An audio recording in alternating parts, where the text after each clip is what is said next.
16 फरवरी physics भौतिक विज्ञान का एकदम रियल पेपर। नमस्कार प्यारे बच्चों, स्वागत आप सभी का आपके अपने YouTube चैनल में। अगर आप राजस्थान बोर्ड कक्षा 12 के स्टूडेंट हैं और 16 फरवरी फिजिक्स भौतिक विज्ञान पेपर की आप तैयारी कर रहे हैं तो ये वीडियो आप सभी बच्चों के लिए स्पेशल है। वीडियो को आपको कंप्लीट देखना है। इस वीडियो के अंदर मैं आपको राजस्थान बोर्ड कक्षा 12 भौतिक विज्ञान फिजिक्स का एक ऐसा पेपर देने वाला हूं जो आपके 16 फरवरी को आने वाला है। अगर आपने एग्जाम से पहले इस कंप्लीट पेपर को आपने अच्छे से तैयार कर लिया तो 16 फरवरी फिजिक्स के पेपर में, भौतिक विज्ञान के पेपर में पूरे 56 नंबर फोड़ सकते हैं। तो पूरा पेपर इस वीडियो के अंदर मैं आपको हल सहित देने वाला हूं, तो वीडियो को आपको कंप्लीट देखना है। वीडियो को आपको कहीं पर भी स्किप नहीं करना है। तो पेपर में सबसे पहले आप देख सकते हैं फिजिक्स भौतिक विज्ञान पेपर का जो सीरियल नंबर है वो है आपके 200342 और उसके बाद में नामांक और रोल नंबर का यहाँ पर बॉक्स दे रखा है।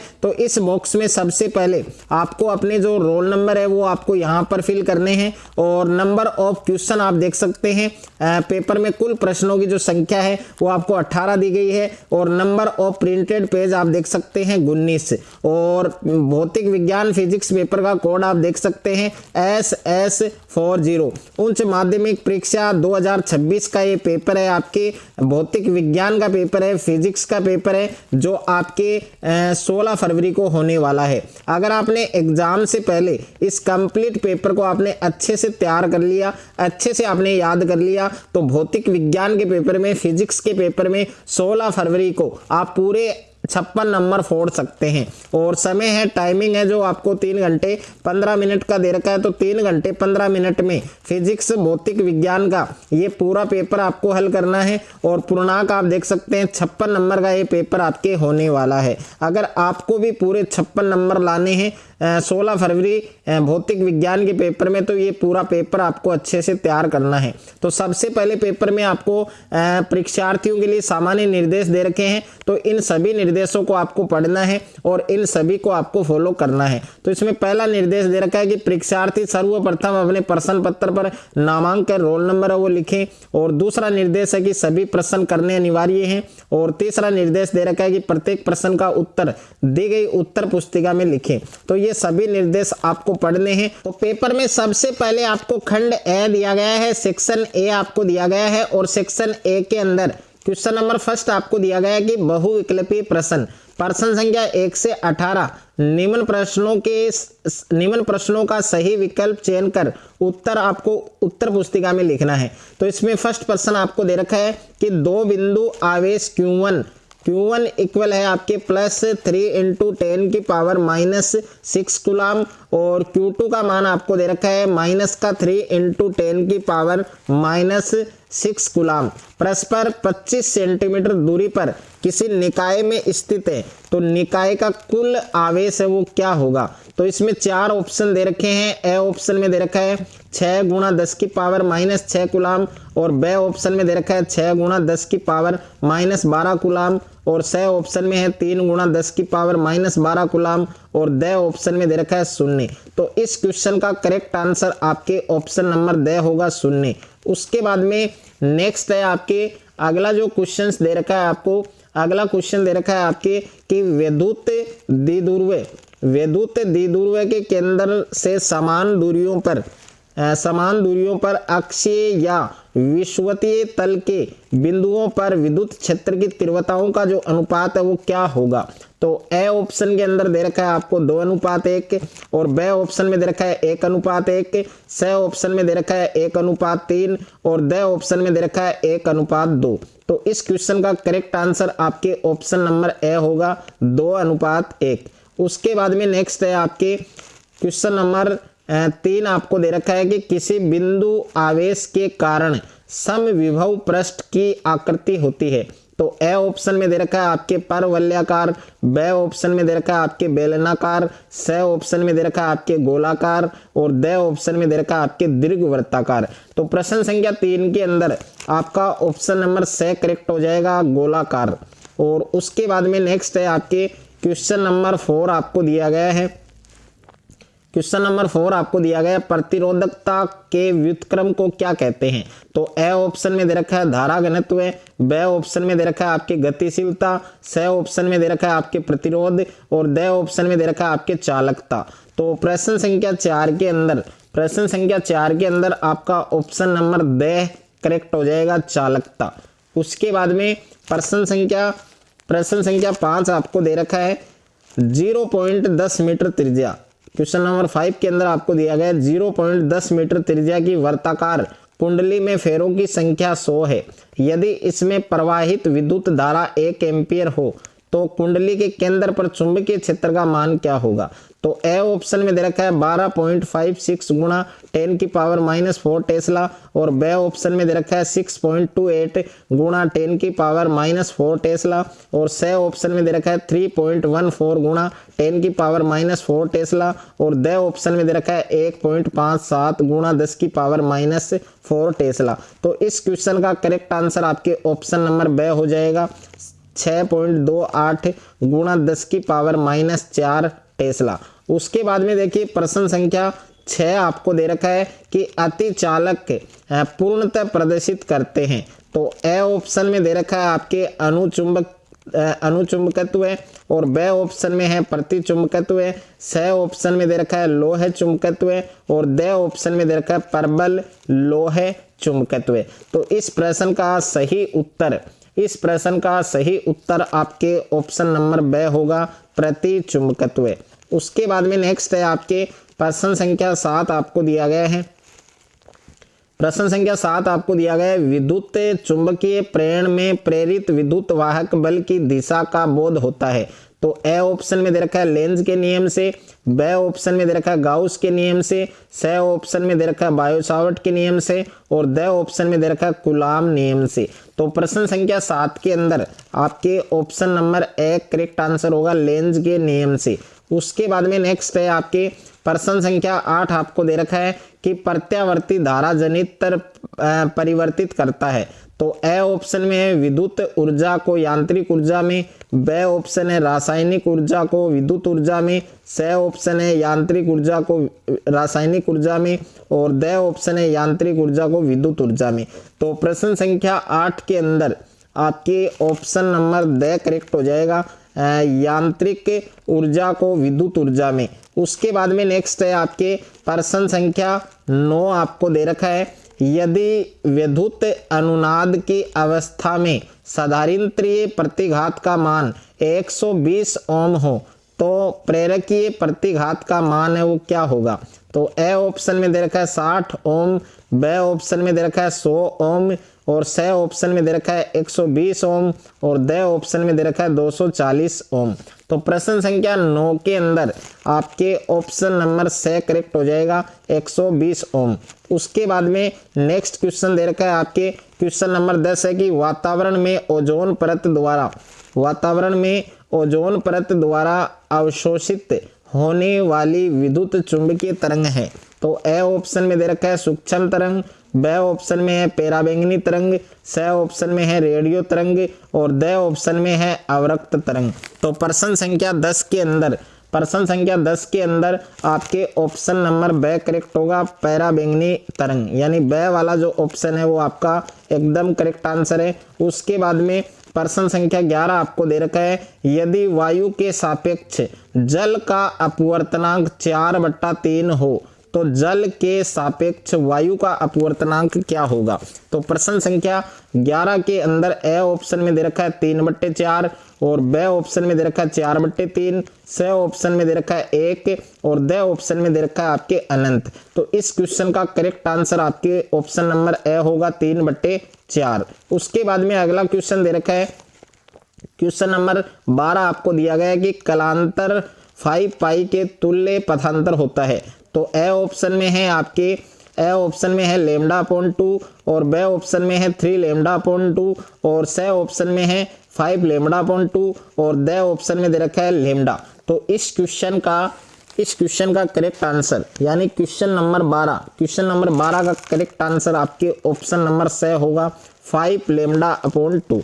उसके बाद में नेक्स्ट है आपके क्वेश्चन क्वेश्चन नंबर 13 आपको दिया गया है, यदि किसी इलेक्ट्रॉन को 1 वोल्ट विभवांतर द्वारा त्वरित किया जाता है तो प्राप्त ऊर्जा का मान क्या होगा। तो ए ऑप्शन में है 1 जूल, बी ऑप्शन में है 1.6 गुणा 10 की पावर माइनस 19 जूल, और सी ऑप्शन में है 10 की पावर 7 जूल, और डी ऑप्शन में है 6.63 गुणा 10 की पावर माइनस 19 जूल।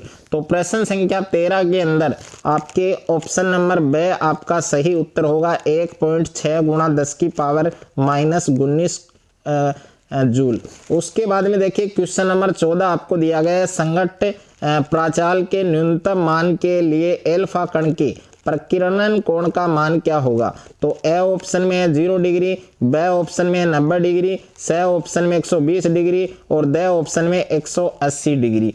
तो क्वेश्चन नंबर 14 के अंदर आपका डी ऑप्शन करेक्ट हो जाएगा, 180 डिग्री। उसके बाद में अगला क्वेश्चन है आपके क्वेश्चन नंबर 15 आपको दे रखा है, हाइड्रोजन परमाणु में यदि प्रथम कक्षा की त्रिज्या A0 है तो तीसरी कक्षा की त्रिज्या क्या होगी। तो ए ऑप्शन में है 3A0, और बी ऑप्शन में है A0/3, और सी ऑप्शन में है A0/9, और डी ऑप्शन में है 9A0। तो इस क्वेश्चन का करेक्ट आंसर आपके ऑप्शन नंबर डी होगा, 9A0। उसके बाद में अगला क्वेश्चन दे रखा है आपके क्वेश्चन नंबर 16 है आपके, दो नाभिकों की त्रिज्याओं का अनुपात 1:2 है, इनकी द्रव्यमान संख्याओं का अनुपात क्या होगा। तो ए ऑप्शन में है 1:1, बी ऑप्शन में है 1:2, और सी ऑप्शन में है 1:8, और डी ऑप्शन में है 1:4। तो प्रश्न संख्या 16 के अंदर आपके ऑप्शन नंबर से आपका करेक्ट आंसर हो जाएगा, 1:8।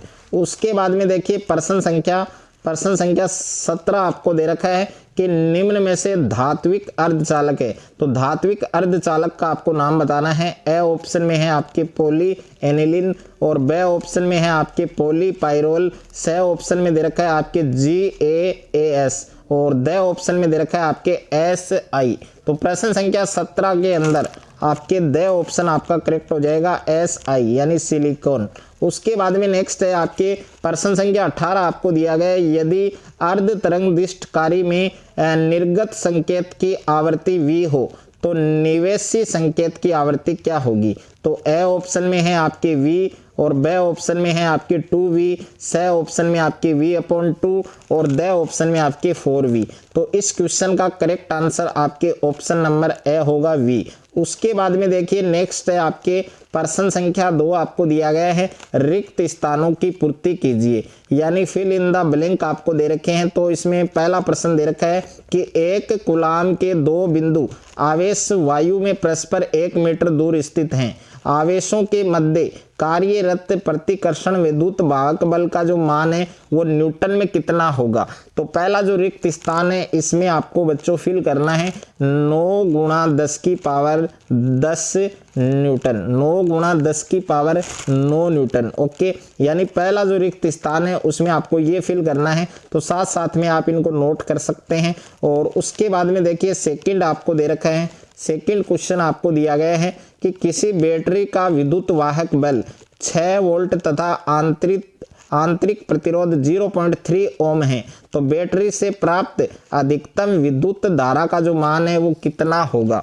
तो दूसरा जो रिक्त स्थान है इसमें आपको लिखना है 20 एम्पियर। क्या लिखना है? 20 एम्पियर। तो दूसरे रिक्त स्थान में 20 आएगा। उसके बाद में तीसरा जो क्वेश्चन है वो आपको दे रखा है कि एमीटर में इकाई धारा से प्राप्त विक्षेप को क्या कहते हैं। तो एमीटर में इकाई धारा से प्राप्त विक्षेप है वो क्या कहलाता है? धारा सुग्राहिता कहलाता है। तो तीसरे रिक्त स्थान में आपको लिखना है धारा सुग्राहिता। क्या लिखना है बच्चों?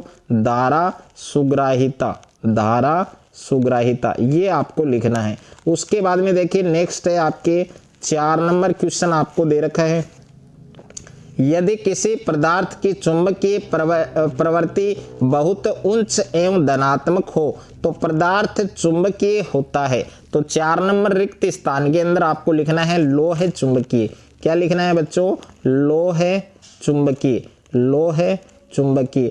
नाम है ना, ये आपको बिल्कुल करेक्ट लिखना है, एकदम सही लिखना है, क्योंकि ये एक एक नंबर के क्वेश्चन है। इसमें अगर आप किसी भी प्रकार की गलती करेंगे तो आपके जो मार्क्स है वो कट सकते हैं। उसके बाद में देखिए 5वां प्रश्न है आपके, प्रेरित विद्युत वाहक बल का परिमाण में समय के साथ होने वाले परिवर्तन की दर के बराबर होता है। तो 5वां जो रिक्त स्थान है इसमें आएगा चुंबकीय फ्लक्स। क्या आएगा बच्चों? चुंबकीय फ्लक्स। तो 5वें रिक्त स्थान में बच्चों आपको लिखना है चुंबकीय फ्लक्स। चुंबकीय फ्लक्स, ओके, चुंबकीय फ्लक्स आपको लिखना है। और उसके बाद में देखिए 6ठा प्रश्न आपको दे रखा है, प्रश्न संख्या 6 आपको दिया गया है कि प्रत्यावर्ती धारा परिपथ में धारा का वर्ग माध्य मूल मान √2 एम्पियर है। तो इसका जो शिखर मान है वो एम्पियर में कितना होगा? तो उसका जो मान है वो आपको लिखना है 2.828,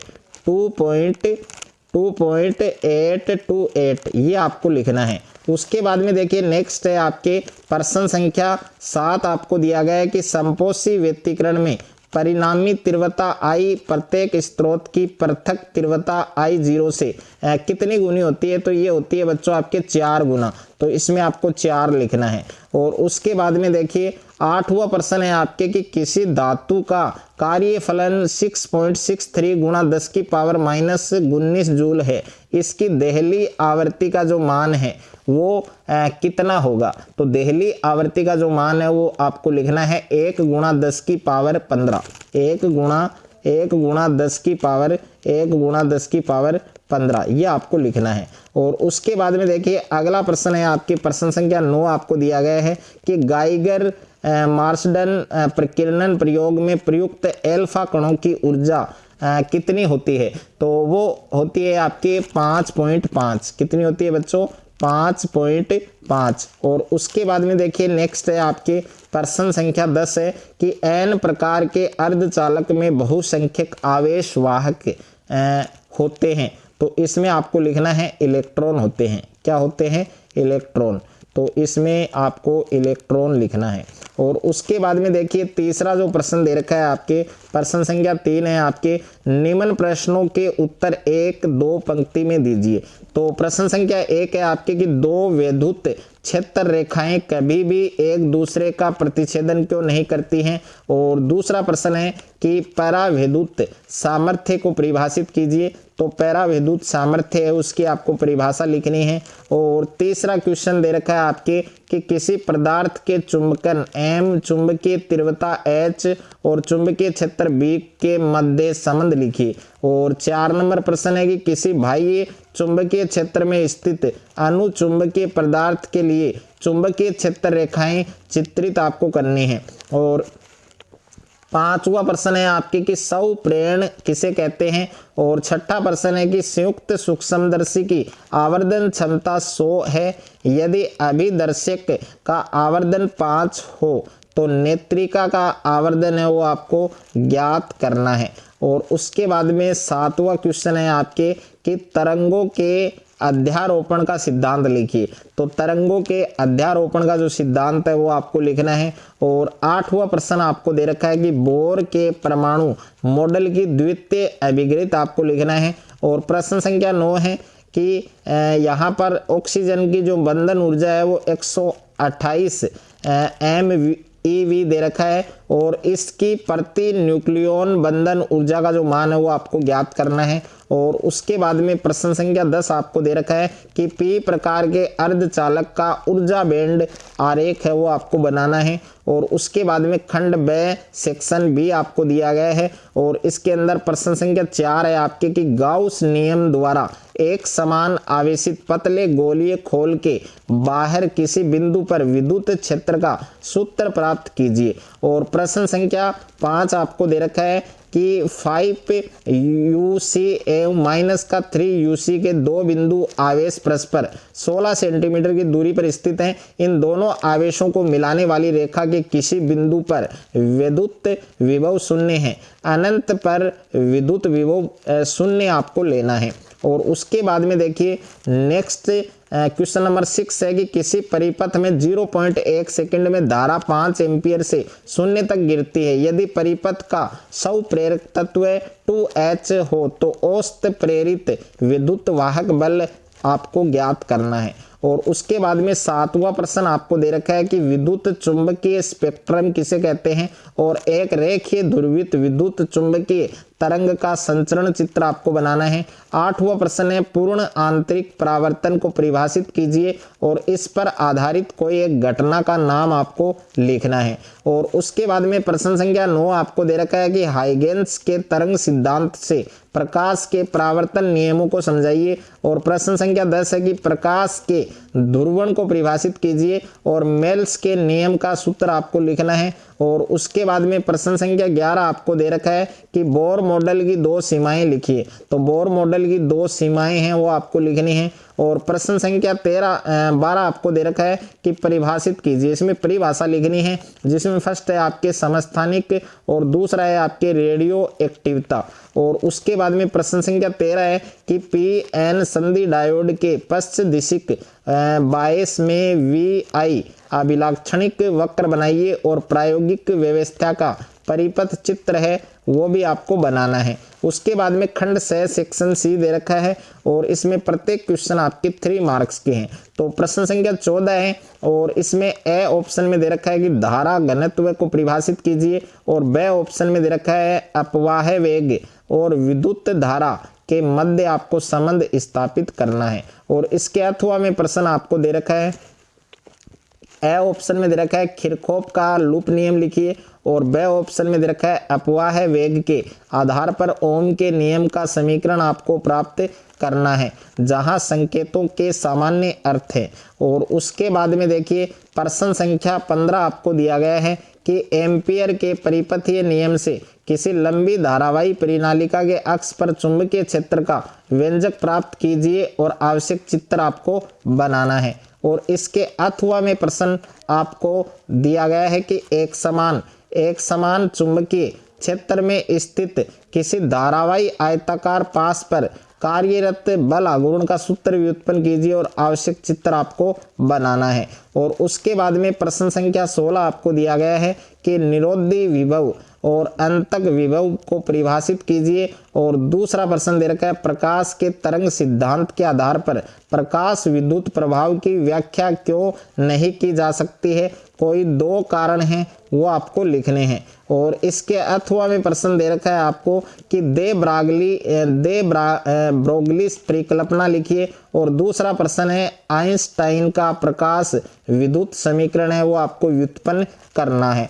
उसके बाद में नेक्स्ट है आपके सेक्शन डी दे रखा है खंड दे रखा है। प्रश्न संख्या 17 है कि प्रत्यावर्ती धारा परिपथ में मध्य शक्ति का सूत्र प्राप्त कीजिए। और दूसरा प्रश्न है एक ऊंचाई ट्रांसफार्मर 220 वोल्ट को 2200 वोल्ट में परिवर्तित करता है। यदि द्वितीयक कुंडली में फेरों की संख्या 1000 हो तो प्राथमिक कुंडली में फेरों की संख्या आपको ज्ञात करनी है। और इसके अथवा में प्रश्न दे रखा है आपको कि सिद्ध कीजिए कि एक पूरे चक्कर में सदारिंत्र को आपूर्त माध्य शक्ति शून्य होती है। और दूसरा प्रश्न है आपके 32 UF का एक आवेशित सदारिंत्र 20 mH के प्रेरित से जोड़ा गया है। परिपथ के मुक्त दोलनों की कोणीय आवृत्ति आपको ज्ञात करनी है। और उसके बाद में देखिए 18वां प्रश्न दे रखा है आपको कि प्रिज्म से प्रकाश के अपवर्तन का किरण चित्र बनाइए और सिद्ध कीजिए कि प्रिज्म के पदार्थ का अपवर्तनांक आपको दे रखा है जहां संकेतों के सामान्य अर्थ दिए गए हैं। और उसके बाद में अथवा में प्रश्न दे रखा है आपको कि सरल सूक्ष्मदर्शी की आवर्धन क्षमता का सूत्र प्राप्त कीजिए। यदि प्रतिबिंब अनंत पर बनता है तो आवश्यक किरण चित्र बनाइए। तो फिजिक्स भौतिक विज्ञान का ये पूरा पेपर आपको अच्छे से तैयार करना है। अगर आपने एग्जाम से पहले इस कंप्लीट पेपर को आपने अच्छे से तैयार कर लिया तो 16 फरवरी को फिजिक्स के पेपर में भौतिक विज्ञान के पेपर में पूरे 56 नंबर आप फोड़ सकते हैं।